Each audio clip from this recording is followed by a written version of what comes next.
हमारी फ्रीक्वेंसी हमारी अगर अगर हमारी फ्रीक्वेंसी और हमारी एनर्जी अगर लो होती है, तो हम उसी डायरेक्शन में सोचते हैं और उसी के अकॉर्डिंग एक्ट करते हैं। ठीक है। तो इसलिए हमारा जो अगर माइंड और सही होगा, ठीक है, और हम प्रॉपर मेडिटेटर है, तो हम हमारा माइंड पॉजिटिव तरह के सोचेगा, और पॉजिटिव तरह अगर सोचेगा तो पॉजिटिवली वर्क करेगा। और अगर वही हमारा माइंड निगेटिव है, तो हम निगेटिव की तरफ बढ़ेंगे। तो इसलिए हमें अपनी लाइफ में अगर इम्प्रूवमेंट चाहिए, हमें अपनी स्पिरिचुअल ग्रोथ चाहिए, तो हमें अपने कर्मा को जरूर इम्प्रूव करना चाहिए। और कर्मा इस लाइफ टाइम से नहीं आ रहा है, हमारी पास्ट लाइफ टाइम से ही कैरी फॉरवर्ड हो रहा है। ये हमें बहुत समझना होगा। अगर हम जैसे, मैं बचपन में सबको कहती थी कि मुझे अंदर से जैसे फील होता था कि आप कितना भी पूजा पाठ करें या कितना भी हम मेडिटेट करें, अगर हम अपने कर्मा को नहीं सुधारे, अपनी सोच को आपकी थिंकिंग, आपकी सोच क्या है, उसको नहीं इम्प्रूव कर रहे हैं, तो इन सब चीजों का कोई मतलब नहीं है। और कर्मा एक बहुत मतलब हर चीज, हर एक छोटी छोटी चीज में आपको दिखेगी। आप कैसे लोगों के साथ बिहेव करते हैं, आप कैसा सोचते हैं, आप कैसा मतलब हर एक एक्शन। और देखिए, एक चीज सबसे पहले मैटर करती है कर्मा में, आपका एक्शन और करने का तरीका बहुत उतना ना मैटर करे, मगर आपकी उसके पीछे सोच क्या है, वो बहुत मैटर करती है। जैसे हम कोई भी काम करने जा रहे हैं, या किसी को खाना देना चाहते हैं, तो या हम किसी को पैसे सेवा के लिए देना चाहते हैं, उसके पीछे मेरी सोच क्या है, मेरी बेनिफिट क्या हम लेना चाह रहे हैं, मेरे मन में क्या चल रहा, क्या भाव चल रहा है, वो बहुत मैटर करता है। तो कर्मा इसी तरह से वर्क करता है।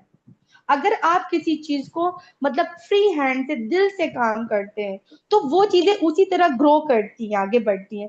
और जब आपके मन में लालच, लोभ, अरे ये हो जाए, वो हो जाए, वो चलता है, तो वो चीजें उसी तरह से चलती हैं। ठीक है। तो इसलिए हम लोग को कर्मा को अपने प्रॉपर तरह से ध्यान देते हुए काम करना चाहिए। ठीक है। अब जैसे इसमें एक चीजें और भी होती है कि अगर जैसे अब कर्मा क्या, अब जैसे हम ये सोचे कि कर्मा अगर हमारा मान लीजिए पिछले जन्म का कर्मा है, ठीक है, और कुछ कर्मा है, और इस जन्म में हम उस चीज को, प्रॉब्लम्स को फेस कर रहे हैं, हमारे मन में आ रहा है, तो ठीक है, तो हम अब हम सोचे कि मेरा कर्मा सब सही हो जाए, तो कर्मा कैसे सुधरेगा हमारा? जिस दिन हमारे अंदर वननेस कॉन्शियसनेस आ जाएगी, उस दिन कर्मा खत्म हो जाता है। वननेस होनी चाहिए हमारे अंदर। मतलब हमें ये नहीं लगना चाहिए कि वो अलग है या हम अलग, कुछ कहीं ये हम बॉडी या चीजों से दिख रहे होंगे अलग, मगर एक्चुअल में हम वन है, वननेस में है। और वही चीज हमारे अंदर होनी चाहिए, वननेस होनी चाहिए।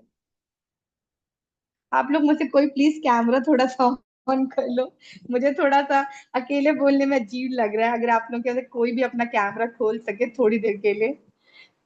ठीक है, थोड़ा मुझे अकेले बोलने में थोड़ा अजीब सा लग रहा है ma'am. Thank you so much miss Sunita ma'am, so thank you so much. तो ये चीज में थोड़ा सा, ये चीजें हमें थोड़ा सा अपनी चीजें करनी चाहिए। ठीक है। तो और जब हम मेडिटेशन में आते हैं, तो क्या होता है, हमारे धीरे धीरे हमारे एनर्जी का लेवल बढ़ता है। ठीक है। जो हमारा मंकी थॉट होता है दिमाग में, वो धीरे धीरे क्या होता है, माइंड में वो ब्यूटीफुल थॉट में कन्वर्ट होने लगता है। ठीक है। और हमारा एनर्जी लेवल बढ़ने लगता है। ठीक है। हमारी थर्ड आई जागृत होना शुरू हो जाती है। और धीरे धीरे क्या होता है, हम हार्ट कॉन्शियसनेस में आ जाते हैं। जब हार्ट आपका गाइडेंस करने लगता है, तो आप एकदम से प्रॉपर एक गुड कर्मा की तरफ आगे बढ़ते हैं। इसलिए मेडिटेशन, जैसे कहते हैं कि ध्यान करना क्यों जरूरी है, हमें पहली बार समझने को, ध्यान क्यों कर रहे हैं। ध्यान करने से क्या हो रहा है, ध्यान करने से लोगों की लाइफ कैसे इंप्रूव होने लगती है, माइंड में शांति यानी लाइफ में शांति आने लगती है, कहीं नहीं, थोड़ा नहीं तो हमारे दिमाग में इतनी पीस आने लगता है। क्यों होने लगता है? क्योंकि धीरे धीरे करके जब वो एनर्जी हमारी बॉडी में जाती है, हमारा कर्मा हील होना शुरू हो जाता है। जैसे मैंने परमहंस योगानंद की ऑटोबायोग्राफी में एक बुक में पढ़ा था, उन्होंने लिखा था जब हम जो पूजा पाठ होता है हमारी लाइफ में वो बैलगाड़ी की तरह काम करता है, बट वही मेडिटेशन हमारे लाइफ में एरोप्लेन की तरह काम करता है। तो इतना चेंज आता है मेडिटेशन करने से। मैंने खुद अपनी लाइफ में एक्सपीरियंस किया है कि मैं जब पहले थोड़ा मंत्रा करती थी और जब मैं मेडिटेशन करना शुरू की, बहुत ड्रास्टिक चेंज आया मेरे लाइफ में, मेरी सोच में, स्पेशली मेरी सोच में बहुत डिफरेंस आया। ये बहुत चेंज आता है हमारी लाइफ में, और वो हमें समझना होगा। और इसीलिए, और मेडिटेशन तो हम करें ही, मगर साथ साथ में हम कैसा बिहेव कर रहे हैं, कैसा सोच रहे हैं, कैसा कर रहे हैं, उस चीज को बेटर बेटर बेटर बनाते जाए। अब जैसे एक चीज और होती है, जैसे एक होता है कि सोल का एक संस्कार होता है, वो अपनी पास्ट लाइफ से लेके आता है। हर सोल लेके आती है अपनी पास्ट लाइफ से। तो वो संस्कार उसके अंदर रहता है, ऑलवेज रहता है। और वो उसकी ये दिखाता है कि सोल की क्वालिटी क्या है। ठीक है। तो जब आपका संस्कार जो होगा, उसके अकॉर्डिंग आप कहीं ना कहीं काम करेंगे, ये याद रखिए।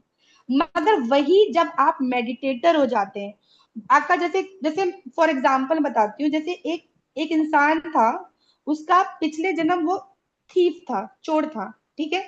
मगर इस जन्म में वो आके एक बहुत ही रिच फैमिली में गया, ठीक है। अगर वो मेडिटेटर नहीं है, तो उसका जो संस्कार है चोरी करना, तो कितना भी उसके घर में भरा हुआ है, वो कहीं जाएगा, उसे कुछ उसका मन करेगा, अच्छा ये चुरा ले, अच्छा ये ले ले, अच्छा ये कर ले। मगर वही अगर वो मेडिटेटर है, मेडिटेशन कर रहा है, तो उसको अंदर से हार्ट में एक सही कॉन्शियसनेस, सही डायरेक्शन मिलेगा आगे बढ़ने में। ठीक है। तो हमें अपने इसीलिए मेडिटेशन हम लोग की लाइफ में बहुत जरूरी है। और ये हमारे धीरे धीरे, स्टेप बाय स्टेप, अंदर से, ऊपर से हमारी लाइफ में चेंजेस लाना शुरू करता है। कर्मा, मैंने इतना देखा है लाइफ में कि अगर हम किसी को एक एक एक 10 रुपीज भी देते हैं ना, 10 रुपीज आप किसी को दे रहे हो, तो वो भी कितना डबल और ट्रिपल आपके पास लौट के आता है, और वो सोच आपकी लाती है। अगर जैसे किसी ने आपसे पैसे उधार मांगे, सेवा भाव से आपने दे दिया, आपकी कोई एक्सपेक्टेशन नहीं है, मगर आप देखेंगे फॉर अ टाइम वो इतने इतना 10 टाइम, वो 100 टाइम रिवर्ट होके लाइफ में आता है। इसलिए मैं कहती हूँ आपका ध्यान वहां यज्ञ में ढेर सारा, जितना हो सके सब लोग मिलके कंट्रीब्यूट करें। जितना कंट्रीब्यूशन होगा उतना आपको लगेगा कि आप दे रहे हैं, वो उससे कई गुना ज्यादा आपके पास आएगा। इसलिए ध्यान वाहन में जितना हो सके आप लोग सब लोग मिलके कोऑपरेट करिए, बहुत जरूरत है उसकी हम लोग को। ठीक है। तो ये, तो इसीलिए हम लोग को अपने कर्मा पे हर जगह, अब इवन हमें, अगर हम एज ए हाउस वाइफ है, तो हमें अपना बेस्ट करना है। ठीक है, जैसी भी सिचुएशन हो, जैसी भी चीज हो, हमें सोचना है, हमें अपने लाइफ में जो भी भगवान ने हमें रोल दिया, यूनिवर्स ने रूल दिया, हमको उसमें अपना बेस्ट परफॉर्मेंस है, चाहे as a mother, as a father, as a as a as a as a grand parents, कुछ भी मेरा रोल है, ठीक है, उसको मेरे को एकदम बेस्ट करना है। और सबके लिए इक्वली, किसी के साथ भेदभाव नहीं करना। क्योंकि ये याद रखिए, कर्मा इस तरह से है कि अगर जितनी तेज से हम लोग गेंद ऊपर फेंकते हैं ना, उतनी तेजी से लौट के आती है। उसी तरह जो हम किसी को देंगे, वही चीज लौट के मेरे पास आएगा। इस तरह से कर्मा वर्क करता है। एक आपको मैं एक छोटी सी बात बताती हूँ। मैम ज्यादा टाइम तो नहीं हो रहा है संगीता? ठीक है, बताओ। तो ठीक है, एक बार बोलिए। मैं, बोलिए। एक एक मैं अपना एक एक्सपीरियंस बताती हूँ, जब मैं मेडिटेशन में आई, मैंने क्या एक्सपीरियंस किया कर्मा के बारे में। मैं जब नई नई शादी होके आई थी, तो मेरे फैमिली में थोड़े सबके डिस्प्यूट होते हैं, मेरे साथ भी थोड़े डिस्प्यूट थे। तो कुछ लोग ऐसे थे कि मैंने ही गलत बोला था, मुझे आज भी याद है। मैंने उनके बेबी को, मतलब बेबी होने की दिक्कत के लिए कुछ गलत बोला बोला था, ठीक है, मैंने ही गलत बोला था। और उसके बाद जब मैं अपने सेकंड टाइम प्रेग्नेंट हुई, I face the same problem, same problem मैंने फेस की। सेम प्रॉब्लम फेस की, और मैं उस चीज को समझ इसलिए पाई। मैं अगर नॉर्मल होती, मेडिटेटर नहीं होती, तो मैं समझ भी नहीं पाती। मगर मैं मेडिटेटर होने की वजह से समझ पाई कि मेरी गलती क्या है, इसमें मेरी लर्निंग क्या है। Karma is not a punishment, पहली चीज हमें ये समझनी होगी। Karma is learning. हमारा फोकस हमारी लाइफ में जो चीजें हो रही है, हमारा फोकस लर्निंग पे होना चाहिए कि ये सिचुएशन जो भी आई है इसमें मुझे क्या लर्न करना है।